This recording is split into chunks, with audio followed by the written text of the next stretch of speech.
What's happening, folks? It's Pete with Backdraft Bikes. We're here with BMW again, and we're going to drive the classic R18 2022. Stick around.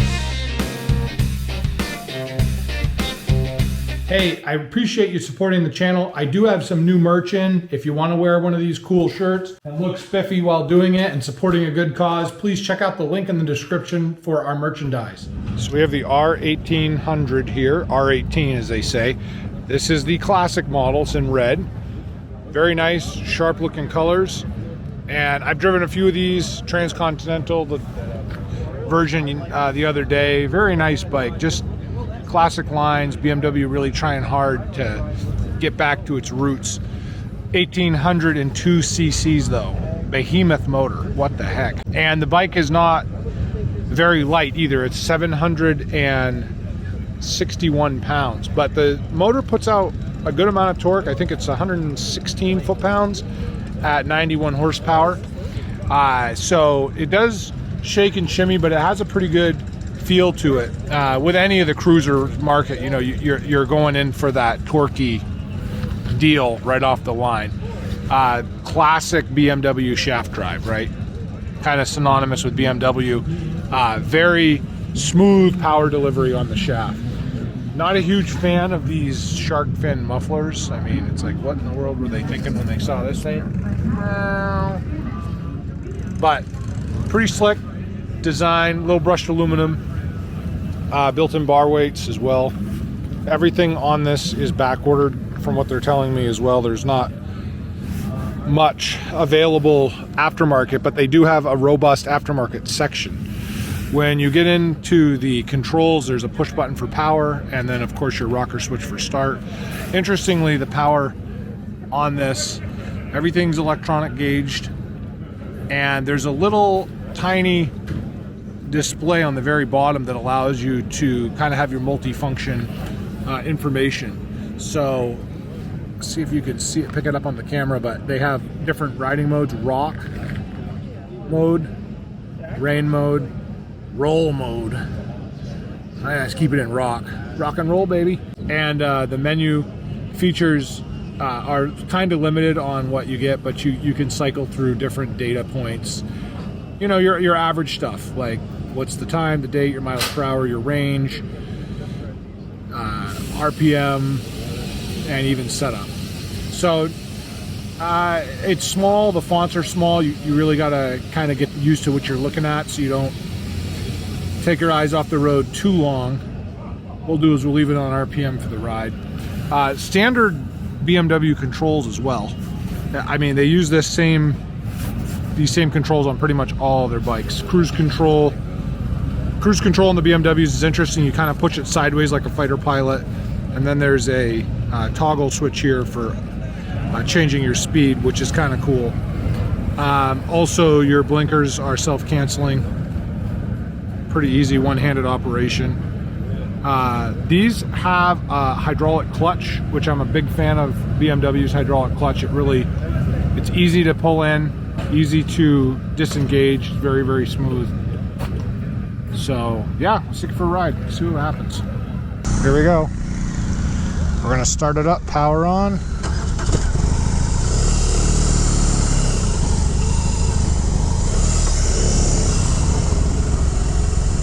Smooth power, man, smooth power on this bike. Really shakes and shimmies a lot though, because it's such a big engine that I don't know if you can see it on the camera, but my feet are like right underneath the cans, and the shifter's kind of buried out of sight. It's kind of interesting. I have driven this bike a couple times, and the kind of reminds me of like a Volkswagen engine almost. All right, let's put this visor down. It almost has that Volkswagen engine feel, like the VW Bug, right? It's probably, I don't know what size it is, probably the same size, right? 1800 cc's, or actually 1802 cc's. That means each cylinder is 900 cc's, right? Which is almost the size of some regular bikes. I mean, my GS is 12 1200. So, and that's 2 cylinders. It's pretty crazy.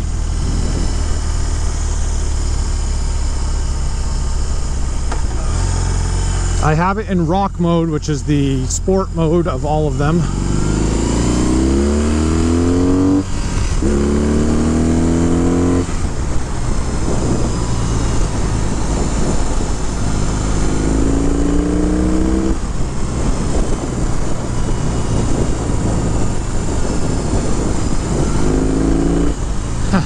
I love the noise this makes.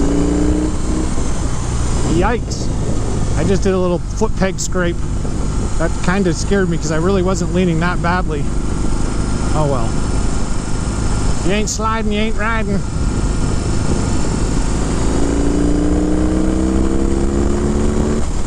I mean, for what this bike is, it's pretty crazy that it has this much power, 761 pounds. So it isn't a very light bike to say the least, but definitely a little bit larger on the Cruiser side from other bikes that I've ridden, including the Harley, like the CVOs and the Road Glides and Street Glides and stuff. I feel a little bit less cramped on this bike, which is nice. And it has the torque you want. I mean, it's got the power right off the line. Red line on this, I believe, is 5,600 RPMs, which is kind of in line. The Harley 117 is 5,500, so everything is kind of the same as far as red lines go. Buttery smooth shifting, like the actual shifter takes very little to engage.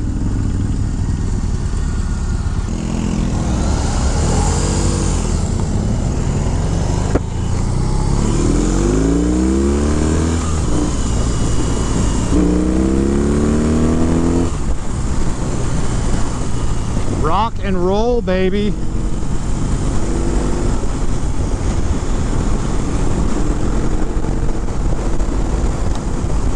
The gas cap is kind of doing this little whirly thing. But it is locked, it is tight. It's probably homing back to the mothership in Germany.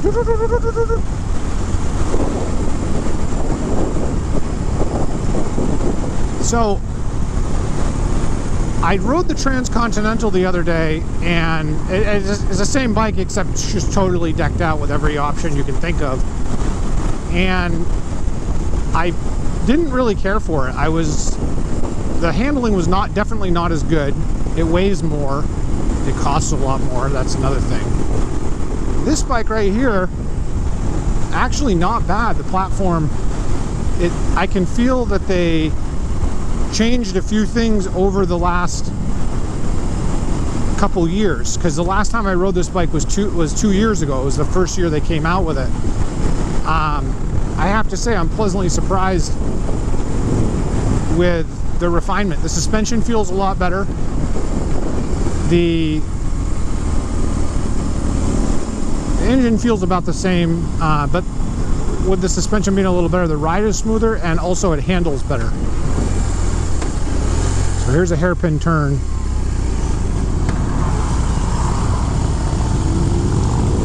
Scrape right there. Just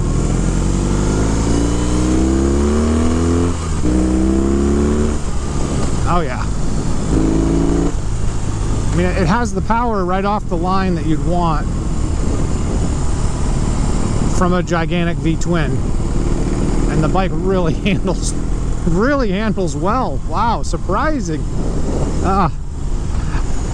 The first stretch we did on this bike on the back of the Speedway there was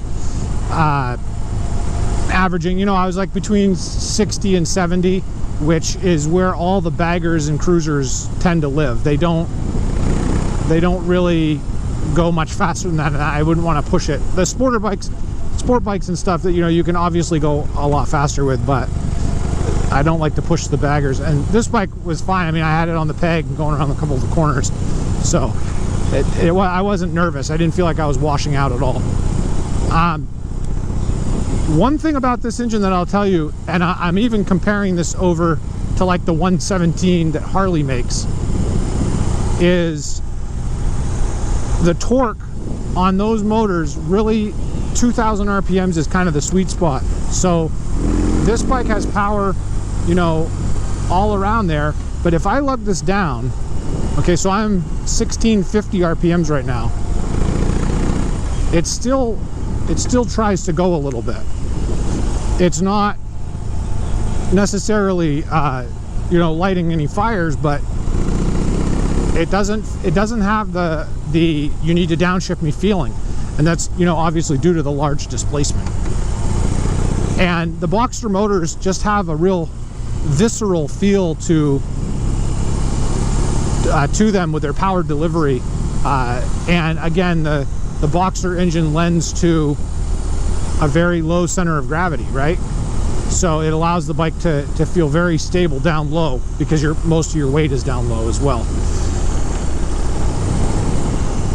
I will say one gripe I do have on this bike, and I noticed it on the other bike too, and I really don't know how you would get around it, but there's a ton of vibration in the handlebars.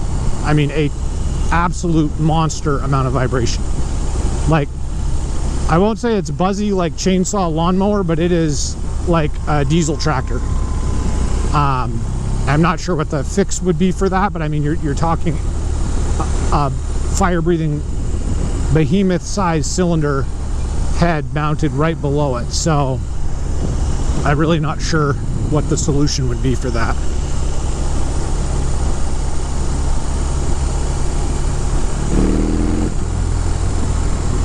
The engine has an excellent note, even with the exhaust that's on it right now from the factory. The Roland Sands dragster that has basically open heads, but the engine itself is relatively stock and it sounds amazing. So, man, some aftermarket cans on this thing, I think would just open it up tremendously.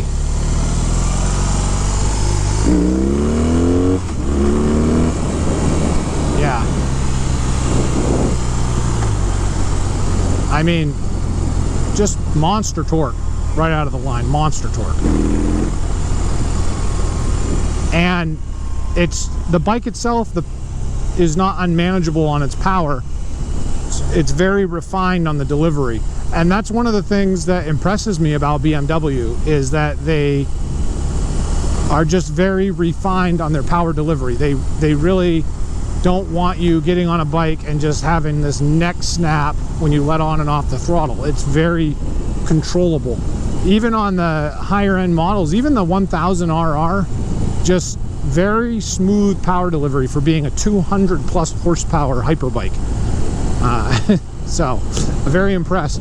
I think that I've fallen in love with the BMW brand more and more, and as I bought a GS last year, GS Adventure, I've just really been in tune to the refinement. I mean, everything's done with a purpose. It's not like they released the bikes without R&D. You know, they've gone through their paces quite some time. Even these bikes haven't had a lot of trouble. Even a couple years ago when they released them, their first year out. The only issue that everybody's dealing with right now, and it really isn't a BMW issue, I mean, Harley's got it bad too, is the supply chain. Due to COVID, everything is just really messed up right now. So very difficult to get stuff, and these bikes, it's no exception. You know, the Harley Davidson model is you buy the bike, it's kind of like the base, and then you build your Lego set on top of that. You've got all your accessories and little widgets and fidgets and fixings, and BMW is really modeling after that. I mean, they kind of have already, even with the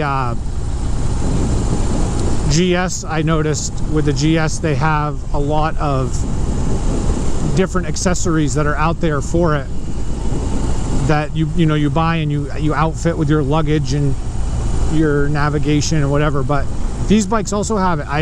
If you go on their webpage, there's all types of options that you can select for all types of different bikes. So that's a great money-making scheme for the company, because you've got almost like reoccurring revenue.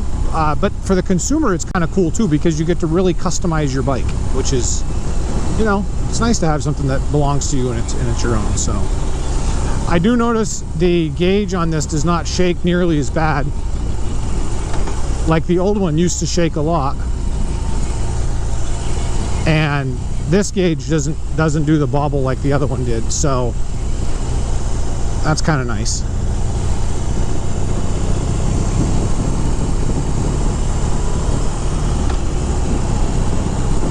As far as bumps go on this suspension here is fixed and not really adjustable that I'm aware of.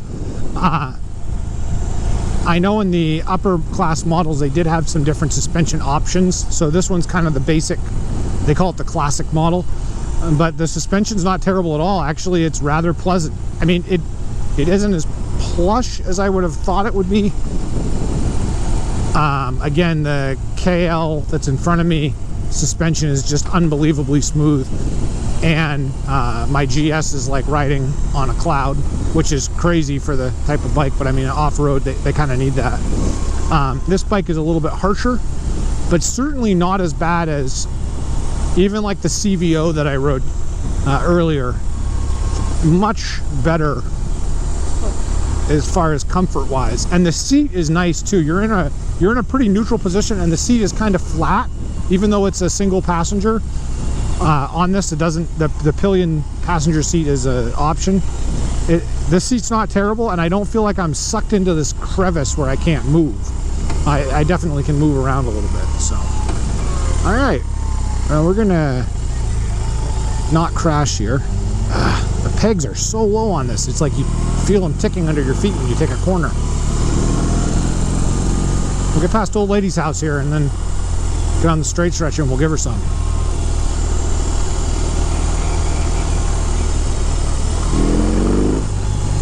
That sound, that's the sound of liberation. Wow. My initial ride on this bike, I was really disappointed, especially on the Transcontinental being so heavy. I've really kind of changed my thought and my mind on this. I really like this bike. I'm gonna like it even more in about 3, 2, 1. Here we go.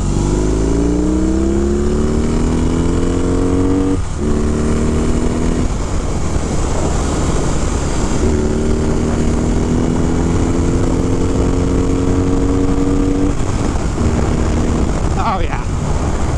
Woo!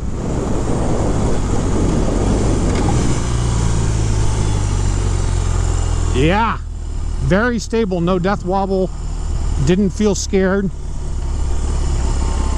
Nice. Hey, check out the comment section and let me know what your thoughts are, because I really would like to know. Take one of these for a ride and let me know what you think. I'm very impressed. Not like my ultimate favorite bike ever, but super cool. And if I was gonna buy a Cruiser, this might be it, because I'm drinking the BMW Kool-Aid at this point, so I don't really know what else to do. Well, thanks for riding with me again, folks. It's always a pleasure. Hope you have yourself a great day, and please ride safe.